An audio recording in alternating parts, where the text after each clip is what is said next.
Una vez nosotros tengamos los fragmentos o amplicones, así le vamos a llamar en PCR, los amplicones, el billón de copias que hablamos al principio de la unidad, nosotros tenemos que revelarlo, porque a simple vista es probable que no podamos, aunque sí se puede.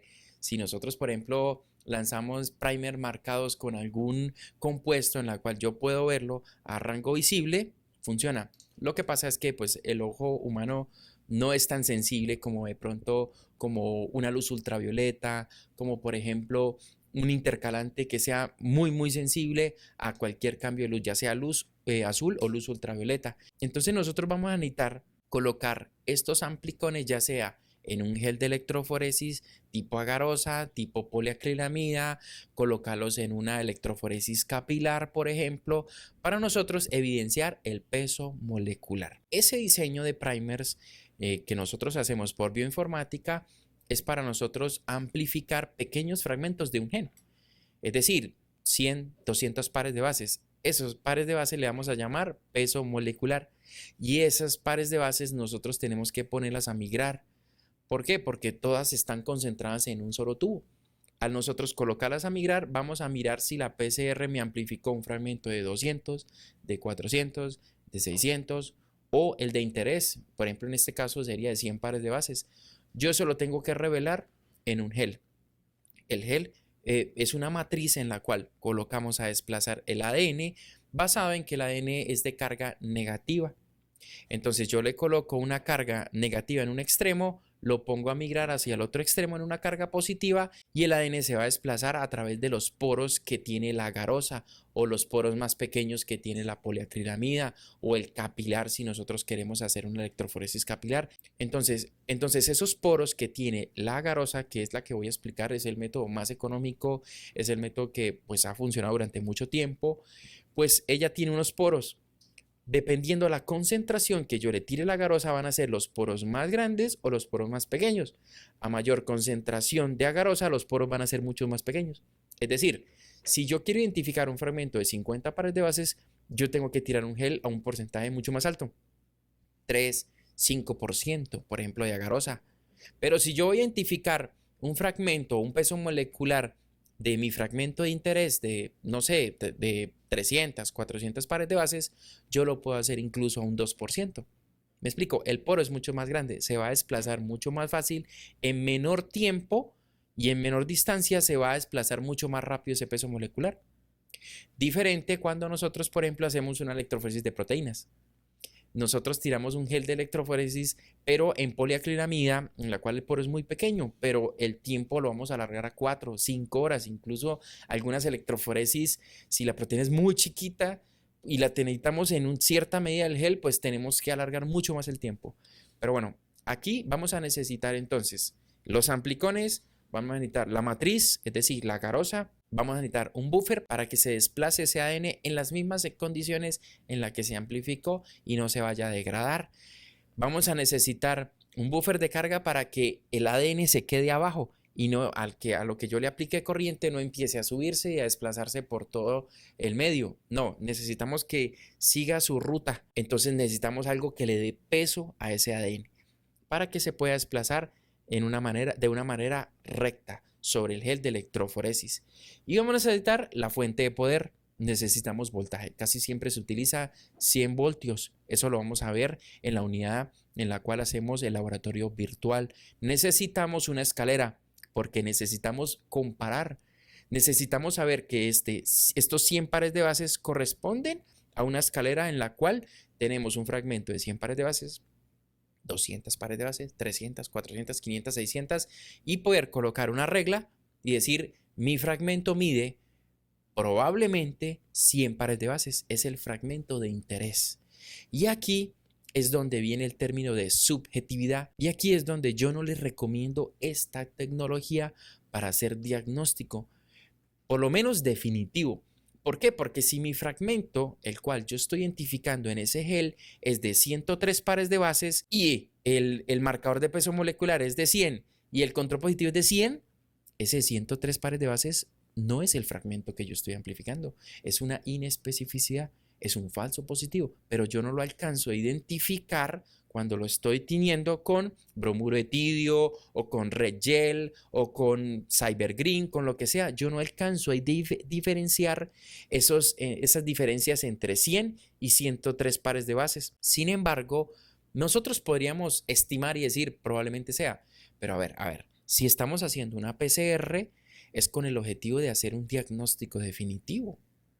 Bueno, eso me dice mi lógica.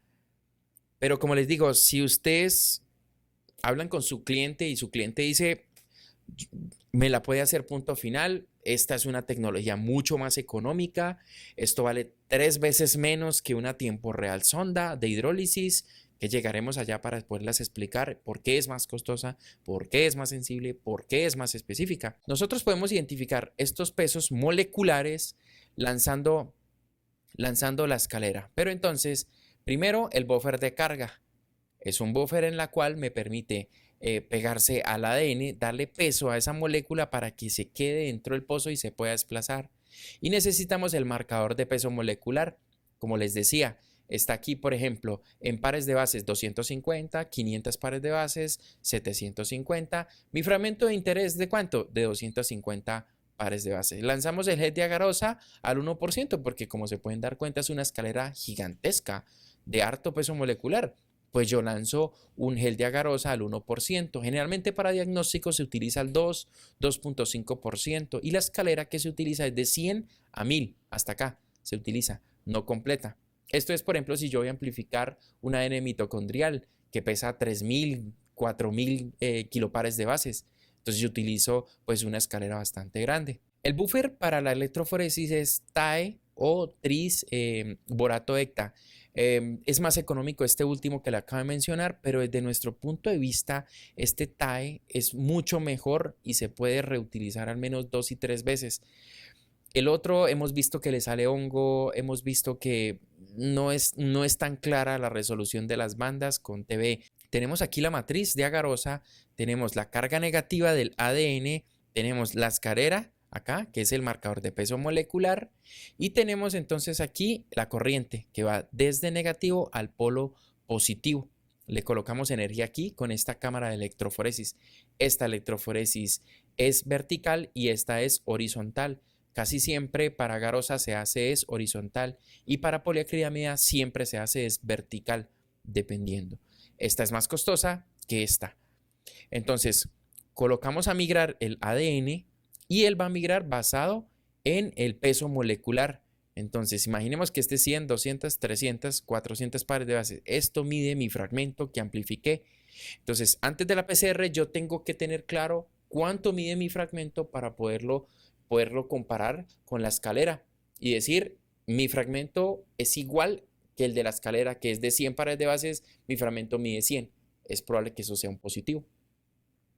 Luego que nosotros la colocamos a correr, el ADN pues solito no se va a poder ver. Tengo que mandarle un intercalante. Tengo que colocarle un intercalante.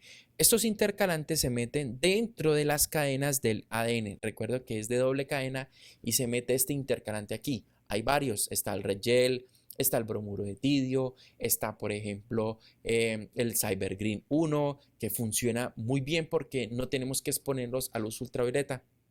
Importante, esta luz ultravioleta pues es cancerígena. Recuerdo que forma ductos de ADN y no deja replicar el ADN.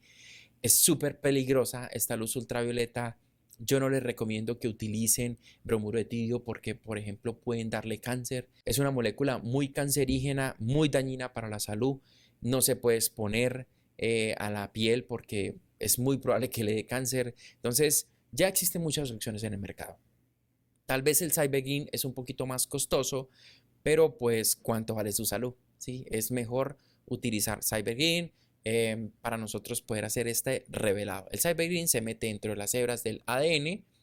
Al exponerlo a luz azul, él va a brillar de un color verde. Esta foto la vemos aquí porque se tomó en blanco y negro, pero en realidad esto se ve verde, algunas veces se ve naranja.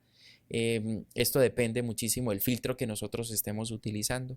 Súper importante cuando estemos cargando aquí el amplicón que viene de PCR, sí o sí se tiene que centrifugar esto, porque acuérdese, a partir de una hebra yo tengo un billón de copias. Si mi paciente tiene 300, targets, pues voy a tener billardos de copias. Es decir, cuando yo destape el tubo, contaminé todo el laboratorio.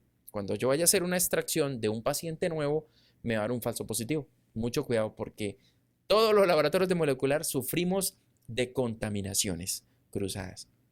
Sufrimos de estas falsas amplificaciones. Por eso el control negativo es súper importante. No lancen una PCR sin un control negativo. No lancen una PCR sin un control positivo.